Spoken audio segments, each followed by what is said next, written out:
Bem-vindos ao Desbravando o Desconhecido, o canal onde mergulhamos de cabeça nos mistérios que intrigam a humanidade e desafiam todas as explicações. Se você é apaixonado por enigmas históricos, casos sem solução e histórias que fazem a mente girar, chegou ao lugar certo.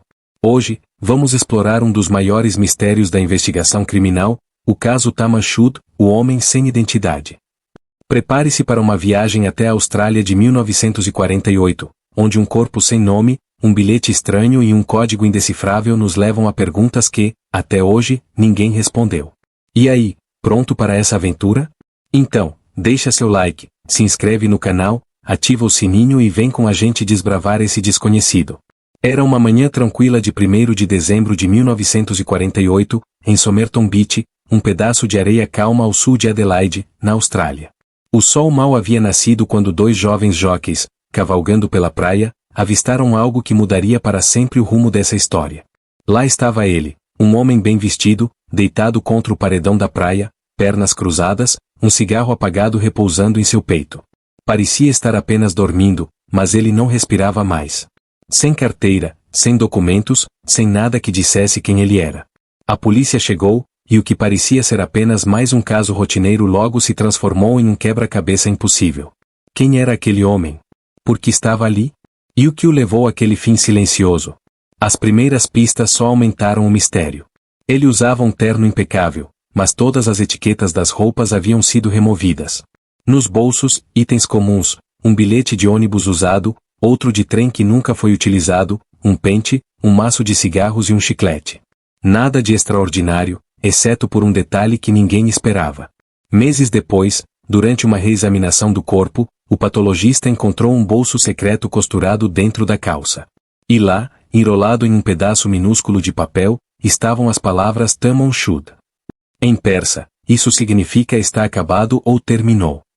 Um arrepio percorreu os investigadores. Aquele pedacinho de papel não era qualquer coisa, ele tinha sido arrancado da última página de um livro raro, o Rubaiyat de Omar Khayyam, uma coleção de poemas persas do século XII sobre vida, amor e morte. A polícia lançou um apelo público. Alguém tinha aquele livro? E, surpreendentemente, alguém respondeu.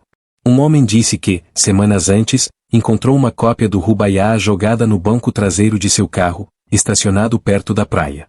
Ele não sabia como o livro chegou lá, mas quando os detetives o examinaram, bingo, a página final estava rasgada, e o pedaço encontrado no bolso do desconhecido encaixava perfeitamente. Mas o mistério não parou por aí. No verso da capa do livro, havia algo ainda mais estranho. 5 linhas de letras maiúsculas, rabiscadas à mão, como um código. Vergoababd, Mliaoi, Vtimpanenete, e por aí vai. Especialistas em criptografia foram chamados, militares analisaram, até o público tentou decifrar. Nada. Até hoje, ninguém sabe o que aquelas letras significam. Era uma mensagem? Uma lista? Ou apenas um rabisco sem sentido? O caso ficou ainda mais sombrio. A autópsia revelou que o homem morreu de insuficiência cardíaca, mas não havia sinais de violência. O estômago continha sangue, o que sugeria envenenamento, mas nenhum veneno conhecido foi detectado. Seria um composto tão raro que a ciência da época não conseguia identificar? Ou uma substância que se dissipava rápido demais? O patologista notou algo peculiar. Os pés do homem eram delicados, com panturrilhas musculosas e arqueadas, como as de um dançarino ou corredor. Ele não era um trabalhador braçal, isso era certo. Mas quem era ele, então? A investigação seguiu outros rastros. No livro, além do código, havia um número de telefone.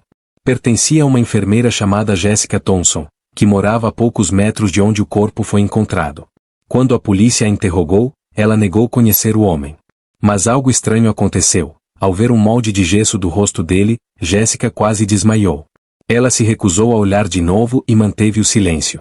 Anos depois, um detetive aposentado que a entrevistou disse que ela parecia evasiva, como se escondesse algo.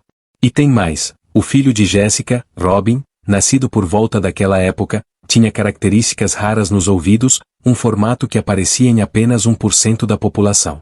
Sabe quem mais tinha essas mesmas características? O homem de Somerton. Coincidência? Muitos não acreditam nisso. As teorias começaram a surgir como fogo em mato seco. Era a Guerra Fria, e alguns apostaram que ele era um espião. As etiquetas removidas, o possível veneno indetectável, o código no livro, Tudo parecia apontar para uma missão secreta que deu errado. Talvez soviético, talvez americano, quem sabe? A Austrália tinha locais estratégicos, como minas de urânio e bases militares, que poderiam atrair agentes secretos. Outros acreditam em uma história mais pessoal. E se ele fosse um amante rejeitado? O Rubaiyat é cheio de poemas românticos, e Jessica Thompson poderia ser o centro de um triângulo amoroso trágico. Talvez ele tenha vindo atrás dela, e o Tamon Shud fosse sua última mensagem ao mundo. Ou seria um suicídio planejado com cuidado. O caso ganhou o mundo. A mala dele, encontrada na estação de trem de Adelaide, tinha roupas sem etiquetas, uma escova de estêncil e uma linha de costura em comum, a mesma usada no conserto de sua calça. Mas nada explicava quem ele era. Décadas se passaram, e o homem de Somerton foi enterrado em um túmulo sem nome, com flores misteriosamente aparecendo de tempos em tempos. Quem as deixava lá? Ninguém sabe. Em 2021, o corpo foi exumado para análise de DNA, e em 2022, pesquisadores como Derek Abbott, da Universidade de Adelaide, afirmaram que ele era Cal Webb, um engenheiro elétrico de Melbourne. Mas nem todos aceitam essa conclusão. Não há registros claros de por que Cal estaria em Adelaide, nem como morreu. E o código? Ainda não foi decifrado. O mistério resiste. Será que era um espião pego em um jogo mortal? Um homem comum com um segredo? Ou apenas alguém que quis desaparecer sem deixar rastros? O que torna esse caso tão fascinante é que, mesmo com tecnologia moderna, ele nos escapa. É como se o próprio Tamon Shud fosse um desafio. Está acabado, mas vocês nunca vão entender. E você, o que acha? Era um agente secreto? Uma vítima de amor? Deixe a sua teoria nos comentários, porque aqui no Desbravando o Desconhecido a gente ama ouvir o que vocês pensam. Se curtiu essa história, dá aquele like maroto, compartilha com os amigos e se inscreve para não perder o próximo mistério. Eu sou seu nome, e até a próxima jornada pelo desconhecido. Valeu, galera!